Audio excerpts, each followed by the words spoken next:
organic, unpredictable, unknown, lovely, beautiful, a sense of fulfillment. This is part of the pleasures of life and not the chores of life.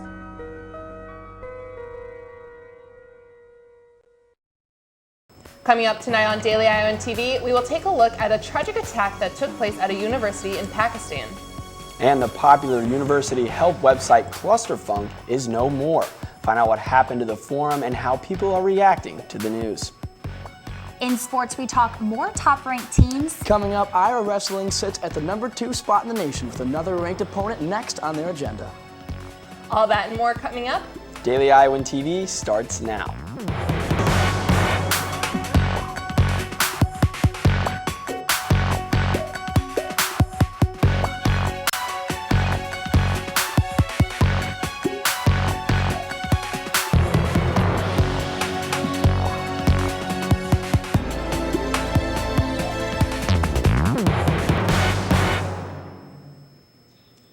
Good evening and thanks for joining us. I'm Kelsey Sanger. And I'm Andrew Roberts.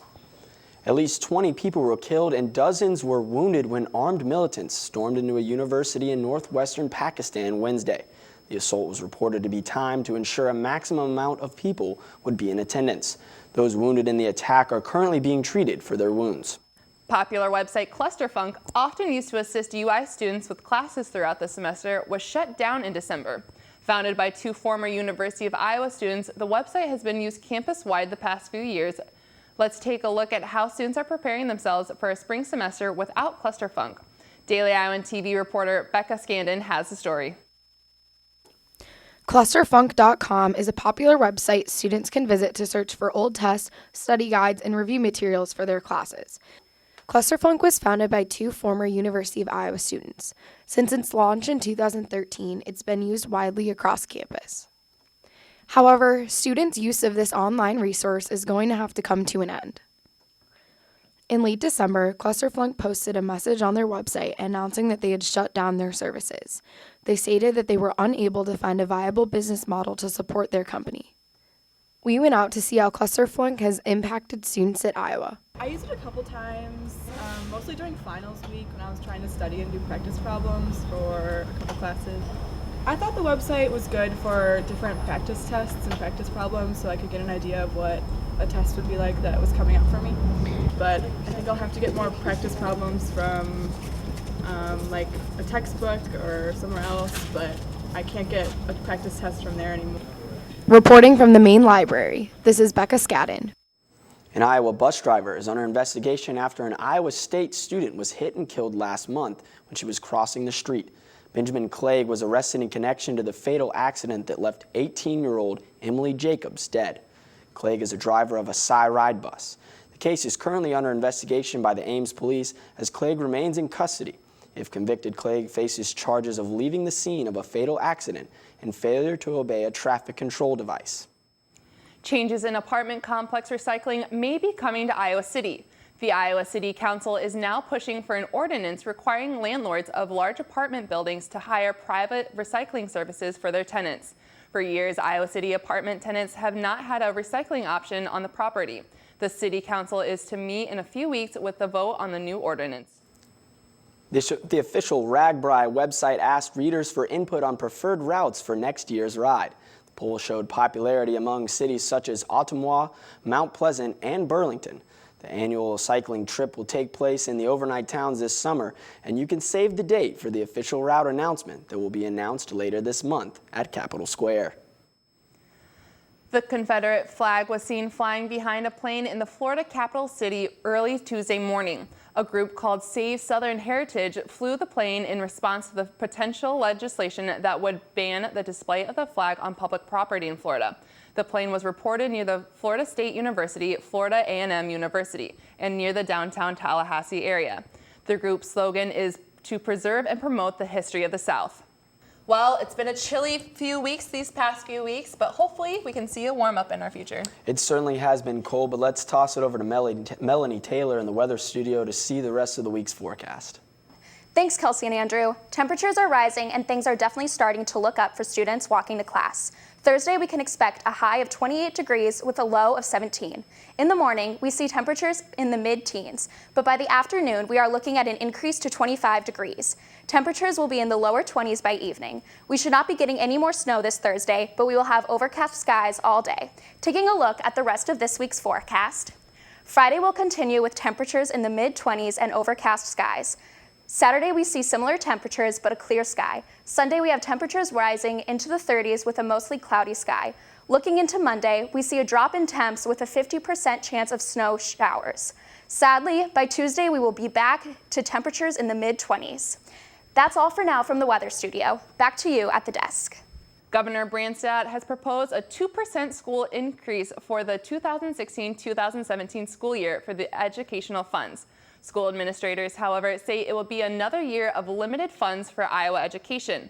According to the results of a survey released by Iowa lawmakers, this could have a big impact on schools. Community members have already sent various letters to lawmakers in favor of the fund increases. This year, the Iowa school districts will only receive a 1.25% increase. Iowa moved to up its security game after more than 10,000 incidents of tax fraud were reported last year. The season, the state is planning to use technology to validate bank accounts before making any direct deposits and share all information with the IRS and software providers. Among many other states, Iowa is in the midst of fake tax returns filed through the tax preparation software TurboTax. As a result, the Iowa Revenue Department is willing to assist with help on taxes this upcoming season. An Iowa City man was arrested Tuesday morning after he attempted to rob a bank at gunpoint. University of Iowa police stopped 30-year-old Clifton Brinkmeyer and in search found that the gun was in fact fake plastic gun.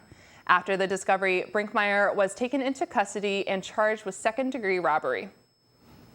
The United Nations Refugee Agency is working up a plan to protect women in refugee camps from sexual assault. Studies conducted by the Refugee Commission that have reported women are more vulnerable to sexual violence and other abuse as they travel to Europe. In a report earlier today, the agency accused the government of failing to prevent or provide protection. The agencies are appealing to Europe to help the prevention of these attacks. Iowa City police are holding a man in custody for driving his car into the side of a house. Reports state that Paul Warner has been charged with drunk driving after he drove into a house on South Van Buren Street. Initially, the breath test conducted by police state that there was no alcohol in his system. However, Warner was later analyzed by a drug expert who later alleged he was under the influence of drugs. Iowa City will be welcoming a new business mid-year. OPN Architects, an architectural firm, will open their fourth office in the downtown Iowa City area. The firm has worked on numerous projects in Johnson County and Iowa City. Over 150 of those projects have been with the University of Iowa. The firm has been a part of planning Hancher Auditorium's exterior currently. They are in the process of designing the UI's College of Pharmacy building and the University of Iowa Research Park in Coralville. Well, Kelsey, as we make the transition from fall to winter in sports, we've seen quite an interesting start to the season. We sure have. Let's toss it over to Katie and Alec in the sports studio for a full recap. Thanks, Kelsey and Andrew. Carver Hawkeye Arena so far this winter season has seen ranked teams after ranked teams make an appearance on their court. And Friday night, the mats get rolled out for a home matchup against number 20, Purdue. With their eyes set on this matchup, plus the Big Ten championship right around the corner, wrestling reporter Zach Mackey caught up with this powerhouse team and where their expectations lie.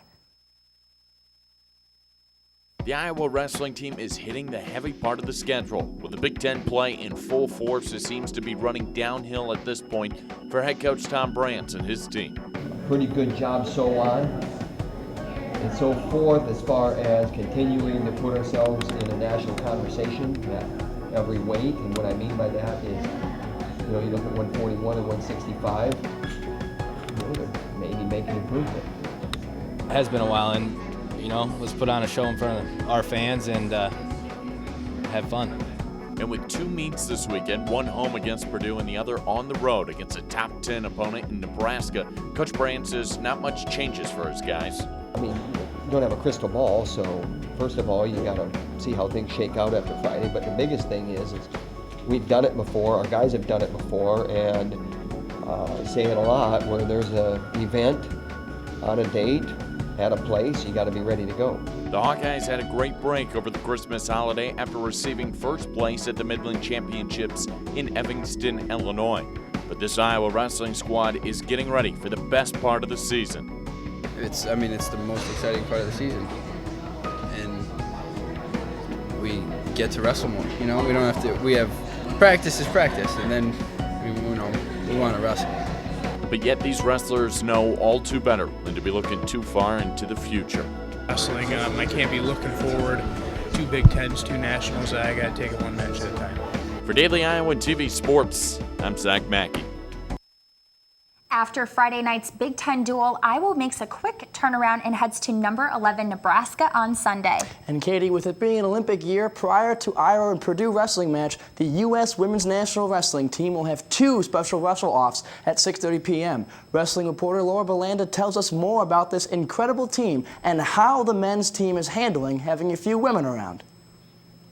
The U.S. Women's National Wrestling Team has been holding a national team training camp here in Iowa City since January 18th and will wrap it up on the 22nd in Carver Hawkeye Arena, where they'll hold special wrestle-offs.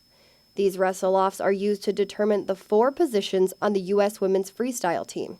That team will compete in the Pan American Olympic Games qualifying tournament. This women's national wrestling team has been sharing the Dan Gable Wrestling Complex with the Iowa wrestling team this week.